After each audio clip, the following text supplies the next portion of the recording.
Hey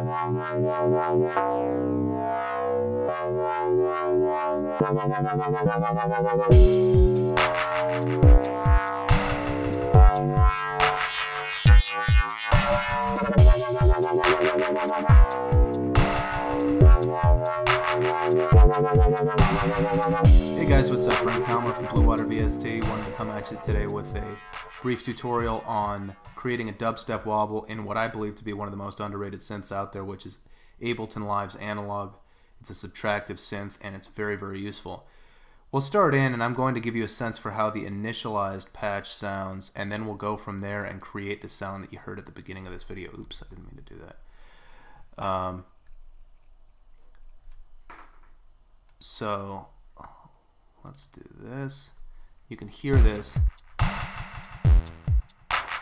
This is very kind of plucky tone. There's not much going on if we hear it by itself. So our first challenge is to make this sound in its in terms of its envelope, its amplitude envelope, to make it sound more like what we would expect a wobble bass to sound like. Now in this case, we come over here to this amp tab, just click on this, and it will show us a graphical display of the parameters of attack, decay, sustain, and release. And these are all, you can control all of these here, or you can click on these and enter your own values as you want. Now in this case, a fast attack is what we want, that's what it has. But we want to raise the decay and raise the sustain. Now the sustain we can raise by clicking on this node and moving this vertically, moving this up. And you can see that the sustain is going up there. I'll click it up, push it up to about 90 something. Now the decay we also want to be a bit longer, and that will be controlled by the same node. We click on it and move it either to the left or to the right. In this case I want to move it a little bit to the right. Get it between about 2 and 3 seconds. And so now as long as I hold my finger on a note, it will continue to sound. The final thing is that I want there to be very little release. Here, so I take my finger off the note, there's a little bit of release, there's a little bit of sound that still comes through after that. I want to pull that back by clicking on this final node here, moving that to the left, and you can see that the release now has gone down to about 5 milliseconds. So now we have our envelope set up, but we still don't have anything close to a wobble bass. So our next order of business is to come over here to Oscillator 1, click on this Shape tab, come down to the square wave. Now we've selected that. I want to pitch this down about an octave, because what I'm going to do next, oops, just one octave, haste makes waste. Come down to Oscillator 2 and activate this, select the square wave as well, and leave this at 0. And so now we have a thicker sound. We now have two oscillators working together, and that's the sound we have. And if we play our little bass line here, here's what we see. So it's certainly becoming more aggressive, but it's not really where we want it to be yet. And so our next step will be to come down here to the filter 1. This has two filters. We'll use this filter 1. Activate this, and just to make sure, I'm going to come over to the rightmost part of the interface, click on it, and it will show me the routing schemes here. And there are 4 different on the quick routing menu. I want this one at the bottom. It shows you what the routing is. 2 oscillators that feed into one filter and out into one amplitude envelope and out. That's what I want. That's how I'm setting this up. So both of these are going to go to the same filter. You can see that here. Now, I have that set up the right way. I'm going to come back over here to the filter. That's how we sound now, because we have a low-pass filter on. What I want is a bandpass. I want to be able to sweep through the frequencies and create a lot of kind of interest by moving through the frequency spectrum. Excuse me. Select this bandpass 12 decibel, and now we hear there's very little sound. Reason why is that this resonance control is set so low. So I begin to bring this up. There's a little bit of automation there. Now one thing I should note before we go on is be very careful with this resonance, because if you push it too high, especially on a sound like this, it can damage your monitors, it can damage your headphones, it could even damage your hearing if you're not careful. So be very careful in terms of raising it and lowering it. Don't do it suddenly, and make sure that you're not going to blow anything out when you do it. So now we have our filter set up, we have our oscillator set up, and now the magic happens because we're going to come over here to this low frequency oscillator here, second from the right, and activate that.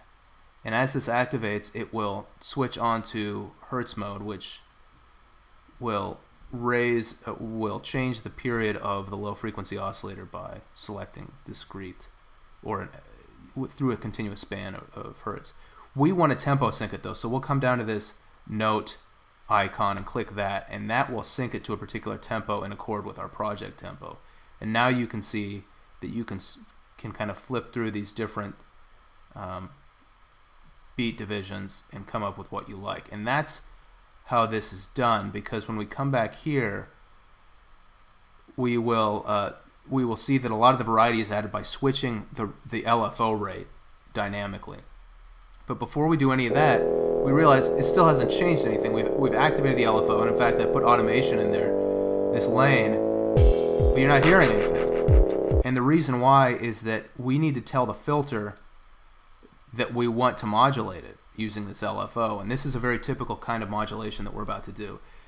It's modulating the cutoff frequency or the frequency of the filter that you're using. So we're using this LFO essentially to add variety to the way the filter works. But in order to do that, we need to tell the filter to start accepting the modulation. So we come down here, we select the filter, come down here, frequency mod, or freak mod, whatever it is, and this LFO1 down here shows us that, that we don't have any modulation in there now. Now I'm going to activate the sound and start adding a negative modulation. You can add this both positive and negative directions. I'm going to start adding negative modulation. You'll hear the wobble start coming in.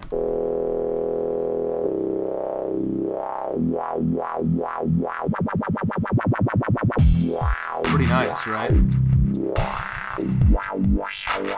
And now we see, when we come over here, that this change in the LFO rate is having an effect.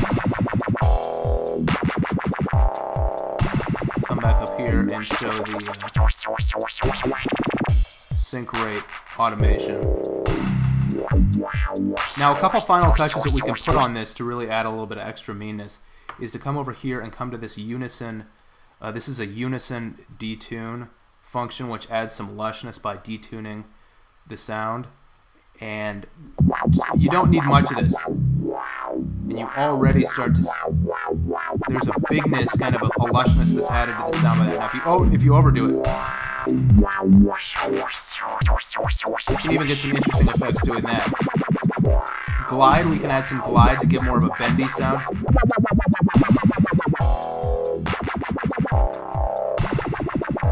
These are definitely ripe for experimentation.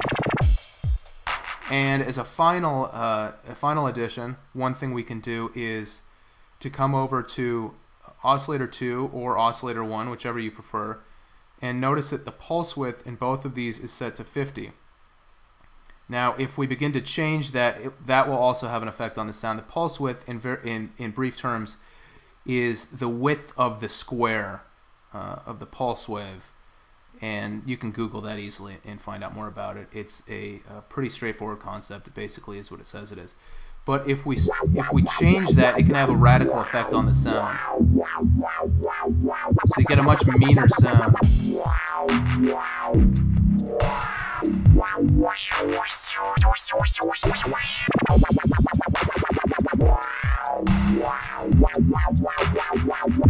In any case, there's a ton to play around with here. There are a lot of different ways to modulate these parameters, and you want to experiment as much as you can, because that's really how you get interesting sounds. Oh, and one final thing that I think is kind of a neat thing to do is, if you want to add a little melodic interest, you can take this second oscillator and tune it up to 7 semitones. So you see, and now you have even more melodic content than was there before. A very interesting way of looking at a wobble bass.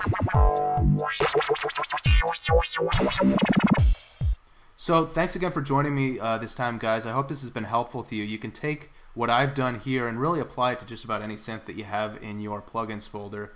Another synth that I've used this with to great effect is Synth, which is another beautiful subtractive synth.